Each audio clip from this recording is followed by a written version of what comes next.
Good morning friends, आपका स्वागत है कैरियर लैब 247 यूट्यूब चैनल पे।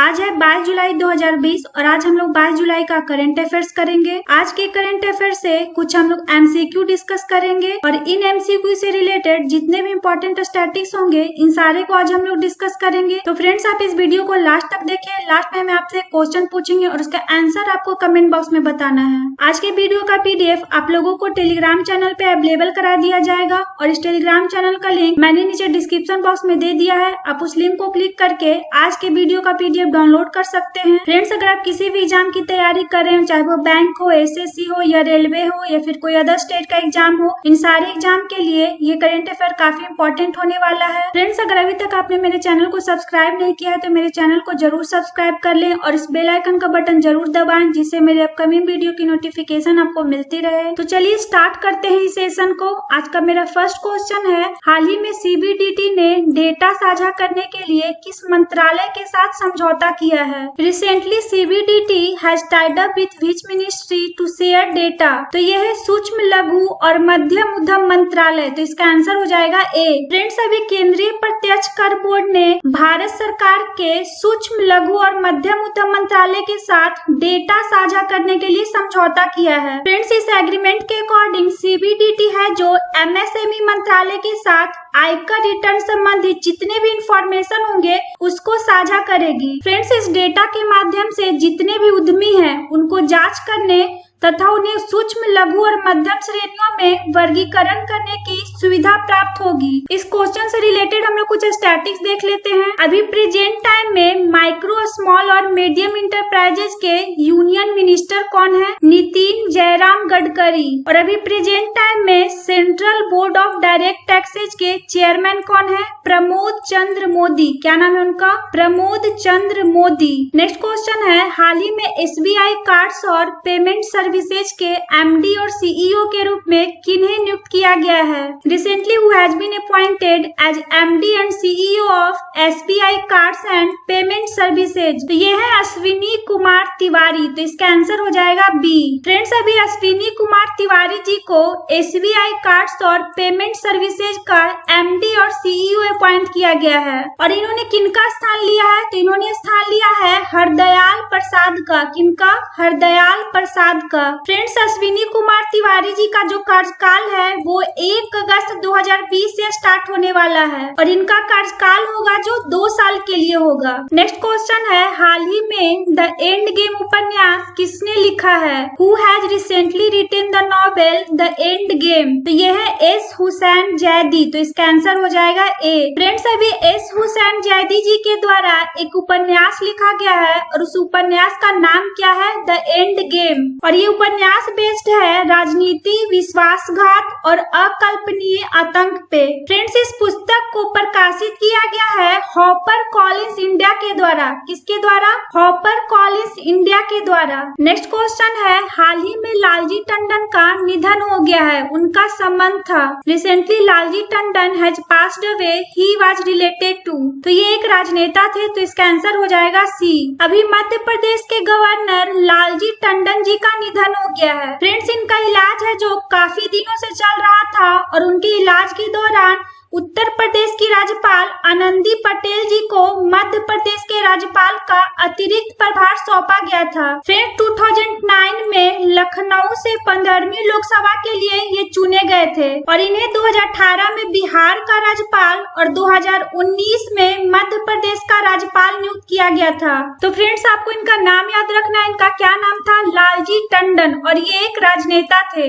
अब ये मध्य प्रदेश के गवर्नर थे। तो हम लोग मध्य प्रदेश से रिलेटेड कुछ स्टैटिक्स देख लेते हैं। अब हम लोग जानते हैं मध्य प्रदेश के बारे में। मध्य प्रदेश का कैपिटल क्या है? भोपाल। और अभी प्रेजेंट टाइम में मध्य प्रदेश के सीएम कौन है? शिवराज सिंह चौहान। और अभी प्रेजेंट टाइम में मध्य प्रदेश के गवर्नर कौन है? आनंदीबेन पटेल। नेक्स्ट क्वेश्चन है, हाल ही में प्रधानमंत्री कार्यालय में संयुक्त सचिव के रूप में किन्हें नियुक्त किया गया है? Who has been appointed as joint secretary in the prime minister's office recently? तो ये है पी अमुधा। तो इसका आंसर हो जाएगा बी। फ्रेंड्स, अभी पी अमुधा जी को प्रधानमंत्री कार्यालय में संयुक्त सचिव के रूप में अपॉइंट किया गया है और ये तमिलनाडु कैडर की 1994 बैच की आईएएस अधिकारी हैं। फ्रेंड्स, वर्तमान में Shastri national academy of administration Mussoorie में प्रोफेसर के पद पे कार्यरत हैं। नेक्स्ट क्वेश्चन है, हाल ही में किसने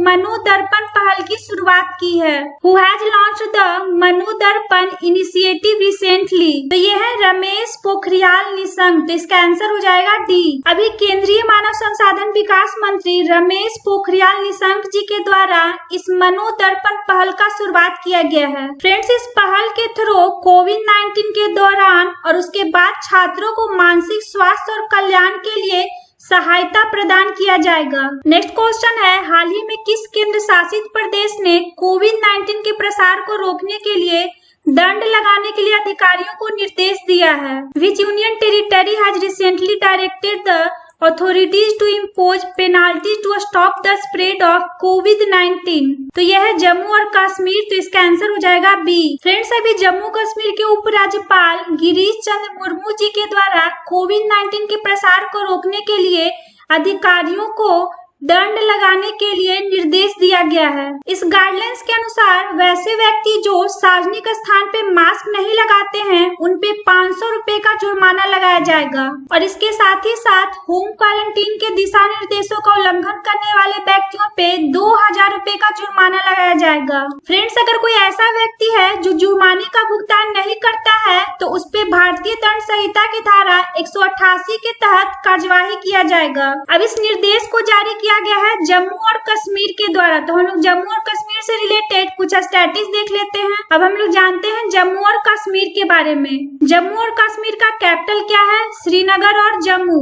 और अभी प्रेजेंट टाइम में जम्मू और कश्मीर के एलजी कौन है? गिरीश चंद्र मुर्मू। क्या नाम है उनका? गिरीश चंद्र मुर्मू। नेक्स्ट क्वेश्चन है, हाल ही में किस मंत्रालय के द्वारा मिजोरम में जोरम मेगा फूड पार्क का उद्घाटन किया गया है? Recently which ministry has inaugurated Zoram mega food park in Mizoram? तो यह है खाद्य प्रसंस्करण उद्योग मंत्रालय। तो इसका आंसर हो जाएगा सी। फ्रेंड्स, अभी केंद्रीय खाद्य प्रसंस्करण उद्योग मंत्री हरसिमरत कौर बादल जी के द्वारा मिजोरम में जोरम मेगा फूड पार्क का उद्घाटन किया गया है। ये जो जोरम मेगा फूड पार्क है, इस पार्क से जितने भी किसान हैं या फिर उत्पादक हैं या प्रोसेसर हैं या फिर जितने भी उपभोक्ता हैं, इन सभी को लाभ मिलेगा और इसके साथ ही साथ खाद्य प्रसंस्करण क्षेत्र के विकास को बढ़ावा भी मिलेगा। फ्रेंड्स, अब इस पार्क का उद्घाटन किया गया है मिजोरम में। तो हम लोग मिजोरम से रिलेटेड कुछ स्टैटिस देख लेते हैं। अब हम लोग जानते हैं मिजोरम के बारे में। मिजोरम का कैपिटल क्या है? आइजोल। और अभी प्रेजेंट टाइम में मिजोरम के चीफ मिनिस्टर कौन है? जोरमथांगा। और अभी प्रेजेंट टाइम में मिजोरम के गवर्नर कौन है? पीएस श्रीधरन पिल्लई। क्या नाम है उनका? PS Sreedharan Pillai. Next question है, हाल ही में भारत के पहले सार्वजनिक ईवी चार्जिंग प्लाजा का उद्घाटन कहाँ किया गया है? Where has recently inaugurated India's first public EV charging plaza? तो यह है दिल्ली। तो इसका आंसर हो जाएगा सी। अभी भारत का जो पहला सार्वजनिक ईवी चार्जिंग प्लाजा है, इसका उद्घाटन किया गया है दिल्ली में। और इस इलेक्ट्रॉनिक वाहन चार्जिंग प्लाजा का उद्घाटन किन के द्वारा किया गया है? तो इसका उद्घाटन किया गया है केंद्रीय विद्युत नवीन और नवीकरणीय ऊर्जा मंत्री आर.के. सिंह के द्वारा। फ्रेंड्स, इसके माध्यम से भारत में ई मोबिलिटी को सर्वव्यापी और सुविधाजनक बनाया जाएगा। फ्रेंड्स, इस इलेक्ट्रॉनिक वाहन चार्जिंग प्लाजा में 5 डिफरेंट तरह के वाहन चार्जर लगाए गए हैं, जिससे कि उपभोक्ताओं के लिए इलेक्ट्रिक वाहनों की चार्जिंग समस्या दूर हो सकेगी। फ्रेंड्स, अब इस चार्जिंग प्लाजा का उद्घाटन किया गया है दिल्ली में। तो हम लोग दिल्ली से रिलेटेड कुछ स्टैटिस देख लेते हैं। अब हम लोग जानते हैं दिल्ली के बारे में। दिल्ली का कैपिटल क्या है? न्यू दिल्ली। और अभी प्रेजेंट टाइम में दिल्ली के चीफ मिनिस्टर कौन है? अरविंद केजरीवाल। और अभी प्रेजेंट टाइम में दिल्ली के एलजी कौन है? अनिल बैजल। नेक्स्ट क्वेश्चन है, हाल ही में किसने पीएनबी के मास्क और सैनिटाइजर वितरण अभियान का आरंभ किया है? Who has recently launched PNB mask and sanitiser distribution campaign? तो ये है डॉक्टर हर्षवर्धन। तो इसका आंसर हो जाएगा ए। फ्रेंड्स, अभी डॉक्टर हर्षवर्धन जी ने कोविड-19 के फैलाव को रोकने के लिए दिल्ली में पंजाब नेशनल बैंक के मास्क और सैनिटाइजर वितरण अभियान का आरंभ किया है। फ्रेंड्स, बैंक के द्वारा किए गए इस हेल्प के द्वारा कोविड-19 महामारी से लड़ने में काफी हेल्प मिलेगा। इस क्वेश्चन से रिलेटेड हम लोग कुछ स्टैटिक्स देख लेते हैं। अब हम लोग जानते हैं पंजाब नेशनल बैंक के बारे में। पंजाब नेशनल बैंक का फाउंडेशन कब हुआ था? 12 अप्रैल 1894 में। पंजाब नेशनल बैंक का हेडक्वार्टर कहाँ है? इसका हेडक्वार्टर है न्यू दिल्ली।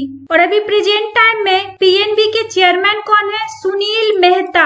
और अभी प्रेजेंट टाइम में पीएनबी के एमडी एंड सीईओ कौन है? एसएस मल्लिकार्जुन राव। और पीएनबी का टैगलाइन है टुगेदर फॉर द बेटर। क्या है? Together for the better. Next question है, हाल ही में आईसीसी T20 वर्ल्ड कप को कब आयोजित किए जाने की आधिकारिक घोषणा की गई है? Recently when has the ICC T20 world cup been officially announced? तो यह है अक्टूबर नवंबर 2022। तो इसका आंसर हो जाएगा डी। फ्रेंड्स, अभी आईसीसी T20 वर्ल्ड कप जो ऑस्ट्रेलिया में अक्टूबर नवंबर 2020 में खेला जाने वाला था, उसको अब एक्सटेंड करके अक्टूबर नवंबर 2022 में कर दिया गया है। और इस घोषणा को किया गया है कोविड-19 महामारी के कारण। इस क्वेश्चन से रिलेटेड हम लोग कुछ स्टैटिक्स देख लेते हैं। हम लोग जानते हैं आईसीसी के बारे में। आईसीसी का फुल फॉर्म क्या होता है? International cricket council. आईसीसी का हेडक्वार्टर कहाँ है? इसका हेडक्वार्टर है दुबई। और अभी प्रेजेंट टाइम में आईसीसी के सीईओ कौन है? मनु साहनी।